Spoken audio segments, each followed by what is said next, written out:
እንግዲህ አርበኛ አስረስ ማረዳምጤ እንዳልከው ፕሮፓጋንዳው እንደተጠበቀው ምርጫው ሰላማዊ እንደነበረ የህዝብ ተሳትፎ እንዳለበት በሰፊው ሲገልጹ ነው ያሉት። የአገዛዙ የፕሮፓጋንዳ ማሽኖች በተለይ አማራ ክልል በጎንደር፣ በባህር ዳር፣ በወሎ፣ ደሴ እንደዚህ በተጠቀሱ ዋና ዋና የዞን ከተሞች ምርጫው መካሄዱን ተወዳዳሪዎች ለቴሌቪዥን ጋዜጠኞች መግለጫ ሲሰጡ ይታይበታል። ምናልባት ይሄ ዓለም አቀፉንም ማህበረሰብ ሆነ የኢትዮጵያን ህዝብ ለማታለል የተጠቀሙበት ዘዴ ሊሆን ይችላል። በእነዚህ ከተሞች በትክክልስ ምርጫው ተካሂዷል ወይስ ቀደም ሲል እንደገለጽከው በከፍተኛ ወታደራዊ አጀብ ለዛች ደቂቃ የቴሌቪዥን ቀረጻ ብቻ ከተከናወነ በኋላ ምርጫው ተካሄደ ለማስባል የተጠቀሙት ነው ብሎ መደምደም ይቻላል ወይስ በእነዚህ ከተሞች ማድረግ ችለዋል ምርጫውን? እንግዲህ እኔ ሞኒተር ሳረግ ያገኘኋቸው አንደኛው አገኘው ሻገር ተመረጥን ብሎ የታየበት ጎንደር በነበረ አንድ ምርጫ ጣቢያ ላይ የታየ ነው። ሌላው ተመስገን ጥሩነህና ረጋ ከበደ የታዩበት የባህር ዳር ቀበሌ 11 ነው። ሌሎቹ አዲስ አበባ አካባቢ የተደረጉ ናቸው። ቀደም እንዳነሳውልህ በተለይ ባህር ዳር ላይ የነበረውን በራሳችን ሰዎች በኩልም በቂ ክትትል አድርገናል። እኛ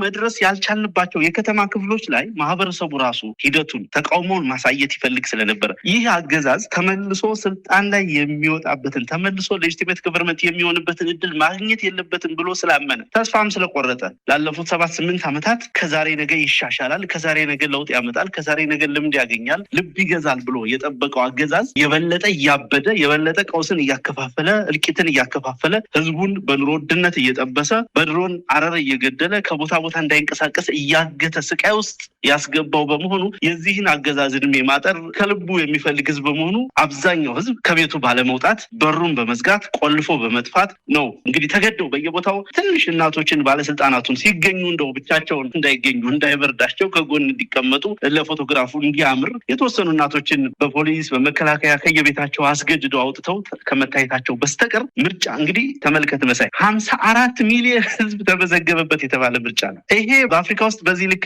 መራጭ የተመዘገበበት የለም፣ ታይቶ አይታወቅም በታሪክ ኢትዮጵያ ውስጥም በሌሎች ሀገራት። ይሄ ቁጥር በራሱ አስቂኝ ነው። በአንድ በኩል ለመምረጥ የደረሰው ህዝብ ያንን ቁጥር አያሟላም ባለፈው ሳነሳ እንደነበረው፣ በሌላ በኩል ደግሞ ብዙ ቦታ ፎቶግራፎቹንም አይተህ ከሆነ 99% እናቶች፣ አዛውንቶች፣ አንዳንዱ ቦታ ያው ካባ የደረቡ ካድሬዎች የምንላቸው እነኚህ በሃይማኖት አባት ስም ቆብና ጥቁር ካባ አድርገው በየቦታው የሚገኙ በተለያየ እምነት ደረጃ ያሉ አባቶች ሽማግሌ ነን የሚሉ ሰዎች ናቸው አጅበው የተገኙት። ስለዚህ 54 ሚሊዮን ህዝብ የተመዘገበበት ምርጫ በዚህ ልክ ነው ወይ? ሰልፉስ ይሄ ነው ወይ? ድባቡስ ይሄ ነው ወይ? ፎቶግራፍስ ይሄ ነው? ምንም አይነት እንቅስቃሴ የለበትም እና ለሚዲያ ፍጆታ የተወሰኑ እነኚህ ትልልቅ የምትላቸው አመራሮች ብቻቸውን እንዳይታዩ በሚል ብቻ አንዳንድ ቦታ ሰዎችን ሰብሰብ አድርገው ፎቶግራፍ ለማንሳት ፈልገዋል። እንዳልኩህ አማራ ክልል ላይ የትኛውም ቦታ ፎር ሹር ነው የምነግርህ፣ የትኛውም ቦታ ላይ የምርጫ ቴክኒካል ፕሮሲጀርን በሚያሟላ ደረጃ የተከናወነ ምርጫ የለም። ትልቅ ኮንትሮል አለን ወይም ይዞታ አለን የሚሉበት ደብረ ማርቆስ ከተማ፣ ደብረ ታቦር የዞን ከተሞች ላይ እንግዲህ አገዛዙ የሚንቀሳቀስባቸው የአገዛዙ ሰራዊት ሙሉ ቁጥጥር ያለባቸው ከተሞች ናቸው። እነኚህ ከተሞች እነዚህ ከተሞች ላይ እንኳን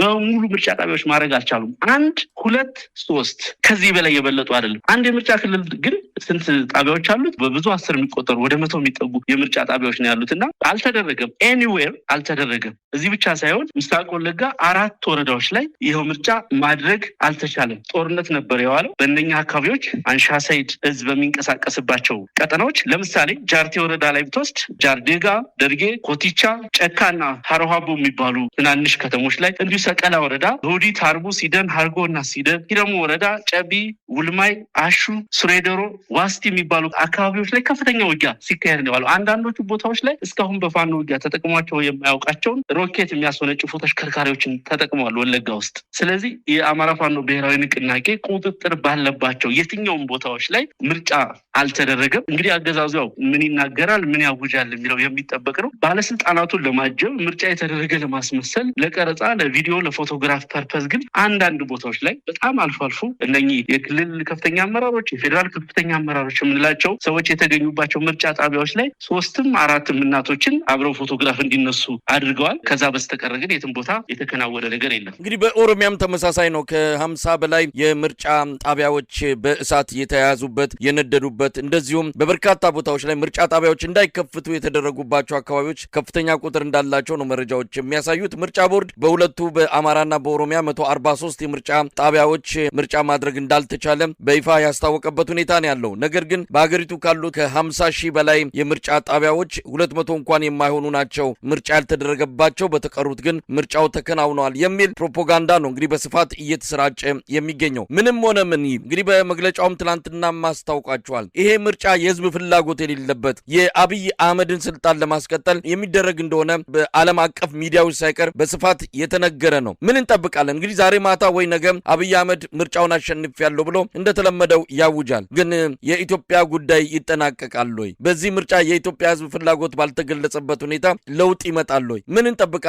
እንደው አርበኛ አስረስ ይሄንን የምርጫ ክንውን ወይም ይሄንን የምርጫ ሂደት አገዛዙ የሚፈልገው ቅቡልነቱን ለማግኘት እንጂ መንግስቱ ነው የቀጠለው በጉልበት እንደሆነ ይታወቃል። የአማራ ክልል ላለፉት 3 ዓመታት በወታደራዊ አገዛዝ ስር ነው ያለው። መደበኛ የብልጽግና መዋቅር ከፈራረሰ ቆይቷል። በሌሎች የኢትዮጵያ አካባቢዎችም ተመሳሳይ ነው ያለው። ከትግራይ ክልል ጋር ያለው ነገር የሚታወቅ ነው። ኦሮሚያም በከፊል እንደዛው ነው። አዲስ አበባ ዙሪያ ያለው ነባራዊ ሁኔታ የሚታወቅ ነው። ከአዲስ አበባ ወደ ክልል ከተሞች እንቅስቃሴ የማይደረግበት፣ ከአንድ ቦታ ወደ ሌላ ቦታ መደበኛ ነገሮች የቆሙበት ወቅት ነው ያለው። ሙሉ ሀገሩ ጦርነት ውስጥ ነው ያለው። ስለዚህ አገዛዙ የተሸነፈው አስቀድሞ ሰላማዊ እንቅስቃሴዎችን ሲከለክል፣ በሰላማዊ መንገድ የቀረቡለትን ጥያቄዎች ላለመመለስ ሲፈልግ፣ ከዚህ በፊት አማራ ክልል ላይም ሌሎች አካባቢዎች ላይም ይደረጉ የነበሩ ችግሮችንና መንግስት መር ቀውሶችን እንዲያቆም ተደጋጋሚ ጥያቄዎች ቀርበው ነበር። ለነዛ ጥያቄዎች መልሱ እስር ነው የሆነው። ለነዛ ጥያቄዎች መልሱ አፈሙዝ ነው የሆነው። ይልቁንም ምርጫ ጭምር አሸንፈው ፓርላማ የገቡ የህዝብ ተወካይ ምክር ቤት አባላትን፣ ሌሎች ፖለቲከኞችን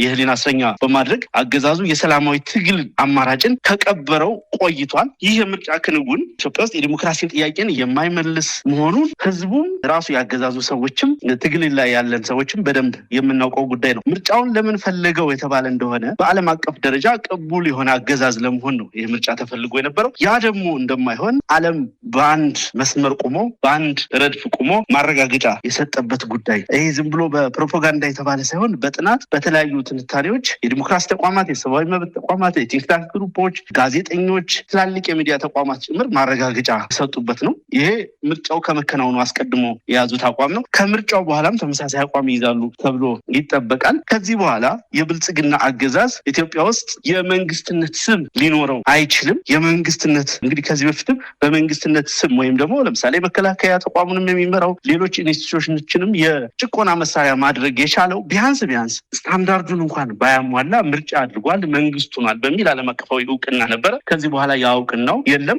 አንድ አገዛዝ ወይም አንድ መንግስት በተቀመጠለት መደበኛ ጊዜ ውስጥ ምርጫ ማድረግ ካልቻለ ተከትሎ የሚመጣው ነገር ኮንስቲቱሽናል ክራይሲስ ወይም ቀውስ ነው የምትለው። ህገ መንግስታዊ ቀውስ ማለት በህገ መንግስቱ መሰረት አሁን ስራ ላይ ባለው ህገ መንግስት መሰረት የተቀመጠውን ቅድመ ሁኔታ አለማሟላትን የሚመለከት ነው። ከዛ ቀጥሎ ሊመጣ የሚችለው ነገር ሌሎች የፖለቲካ ኃይሎች አንድ ኢሌጂቲሜት የሆነ ቡድን እንደ መንግስት አክት ሊያደርግ ስለማይችል መንግስት አለመኖሩን አገዛዝ አለመኖሩ ታውቆ ከዚህ በኋላ ሁሉም የኢትዮጵያ የፖለቲካ ኃይሎች በጋራ የሚያካሂዱት ብሔራዊ ንግግር፣ ብሔራዊ ውይይት ነው ሊኖር የሚገባው። ያንን ተከትሎ የሽግግር መንግስት ወይም የባላደራ መንግስት ወይም ሌላ ጊዜውና ዘመኑ የሚፈቅደውን ፕላትፎርም ማዘጋጀት ያስፈልጋል። ህዝቡ ከዚህ ክንውን በኋላ ከዚህ ሂደት በኋላ የብልጽግና አገዛዝ መንግስት እንዳልሆነ አውቆ ራሱን ለተጨማሪ ትግል ማዘጋጀት አለበት። የዚህ ምርጫ አለመከናወን የሁሉ ነገር መጨረሻ ሊሆን አይችልም። የሁሉ ነገር መጨረሻ ሊሆን የሚችለው አገዛዙን 100% ማስወገድ ከተቻለ ብቻ ነው። አገዛዙ ታክስ ከሰበሰበ፣ ግብር ከሰበሰበ፣ በኢትዮጵያ ሪሶርስ ላይ ካዘዘ፣ በሰው ኃይል ላይ ካዘዘ፣ መከላከያውን ማዘዝ ከቻለ፣ የኢትዮጵያን ተቋማት መምራት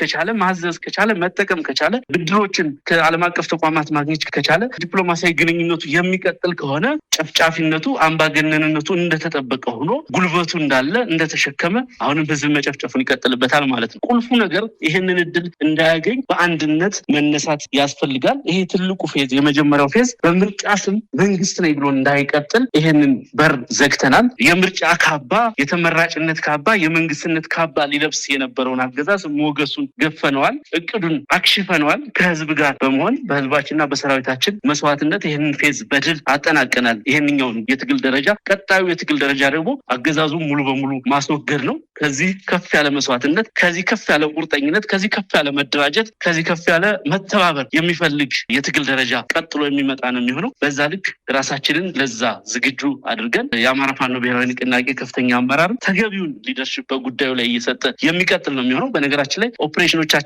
ለዛሬ ብቻ ታስበው የታቀዱ አይደለም። ቀጣይነት የሚኖራቸው ዘመቻዎች እና በትብብር የሚደረጉ እንቅስቃሴዎች ተጠናክረው ይቀጥላሉ። በዚህ አጋጣሚ በህዝቡም በወጣቱም በሌላውም አካባቢ ከፍተኛ የሆነ ሞራልና መነቃቃት ፈጥሯል። ዛሬ ለምሳሌ ብዙ ቦታዎች ላይ በከተሞች የሚኖረው ህዝብ ለምንድነው ኦፕሬሽን የማይደረግ? እንዴት ከዚህ በኋላ ይህን ያክል መስዋዕትነት ተከፍሎ እንደዚህ እየጨፈጨፈን በራሳችን ሀብት በራሳችን ገንዘብ በራሳችን ስም መንግስት የሆነ አካል ወራሪ ሰራዊት አሰማርቶ እየደፈረን እየዘረፈን እየጨፈጨፈን እየገደልን ከልማት ነጥሎ ሰርተን እንዳንበላ ተንቀሳቅሰን እንዳንኖር አድርጎ በእገታ ውስጥ ያስቀመጠን ኃይል ተመርጫለሁ መንግስት ነኝ እንዲል እንዴት ይፈቀድለታል የሚል በቁጭት ተከታታይ የሆኑ ጥሪዎች ይደርሱን ነበር ከተለያዩ ቦታዎች። ለሰራዊታችን በሚደርሰው ጥሪ መሰረት መረጃም ይመጣ ነበር። ያንንም ተከትሎ ነው ብዙ ቦታዎች ላይ ኦፕሬሽኖችን ማድረግ የተቻለው። ይህንን እልህና ቁጭት ወደ ጉልበት ቀይረን ለህዝባችን ዘላቂ ሰላምና ዘላለማዊ እረፍት የምናገኝበትን እድል ለመፍጠር ይህንን አገዛዝ ማስወገድ ይገባናል። ለዛ ትብብር ያስፈልጋል። በዓለም ዙሪያ ያለ አማራ ሁሉ፣ በዓለም ዙሪያ ያለ ኢትዮጵያዊ ሁሉ የአማራን ህዝብ ህልውና፣ የኢትዮጵያን ዘላቂ ሰላም፣ አንድነት፣ ህልውና የሚፈልግ ሁሉ ለዚህ ትብብር ቀናይ ሆኖ መገኘት እንዳለበት አምናለሁ። ቀጣይ የምናደርጋቸው ተጋድሎዎች አጠቃላይ ውጤቱን የሚወስኑት ነው የሚሆነው። በጣም አመሰግናለሁ አርበኛ አስረስ ማረ ዳምጤ። እንግዲህ ሁኔታውን ተከታትለ ሌሎች አዳዲስ ነገሮች ካሉ ደግሞ ምናልባት ወደ ኋላ ላይ ልንገናኝ እንችላለን። ሌሎች የንቅናቄው አመራሮችም እንደዚሁ የሚሰጡትን መግለጫ እንጠብቃለን ማለት ነው። በጣም አመሰግናለሁ። መልካም ቀን። አመሰግናለሁ።